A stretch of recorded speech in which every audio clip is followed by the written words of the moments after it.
ओम श्री गणेशाय नमः। ओम श्री विष्णवे नमः। महालक्ष्मी जी की असीम कृपा पाने के लिए शुक्रवार का व्रत रखें एवं शुक्रवार की महालक्ष्मी जी की व्रत कथा सुने।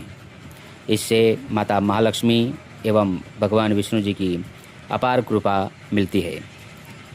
शुक्रवार महालक्ष्मी जी व्रत कथा। प्राचीन समय की बात है। एक नगर में एक गरीब ब्राह्मण और उसकी पत्नी रहते थे। उनकी आर्थिक स्थिति बहुत कमज़ोर थी। घर में हमेशा धन की कमी रहती थी, जिससे दोनों बहुत ही दुखी रहते थे। ब्राह्मण की पत्नी बहुत ही धार्मिक और श्रद्धालु थी। एक दिन उसने सोचा कि क्यों ना माता महालक्ष्मी जी का व्रत किया जाए। उसने किसी से शुक्रवार महालक्ष्मी जी व्रत के बारे में सुना और पूरे नियम से विधि विधान से व्रत करने का निश्चय किया।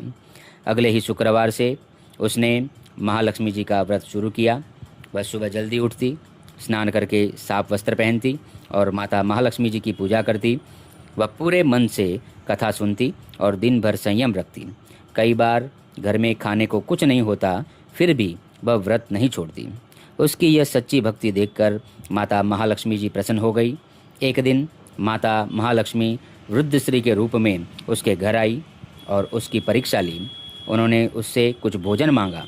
घर में बहुत कम अन्न था, फिर भी ब्राह्मण की पत्नी ने बड़े प्रेम से जो कुछ था वह माता को अर्पित कर दिया। उसकी सेवा और श्रद्धा देखकर माता महालक्ष्मी अत्यंत प्रसन्न हुई। माता लक्ष्मी जी ने उसे आशीर्वाद दिया और कहा, तुम्हारी भक्ति और सच्चे मन से किए गए व्रत से मैं बहुत प्रसन्न हूँ। अब तुम्हारे घर में कभी धन धान्य की कमी नहीं होगी। इसके बाद धीरे धीरे उनके जीवन में परिवर्तन आने लगा।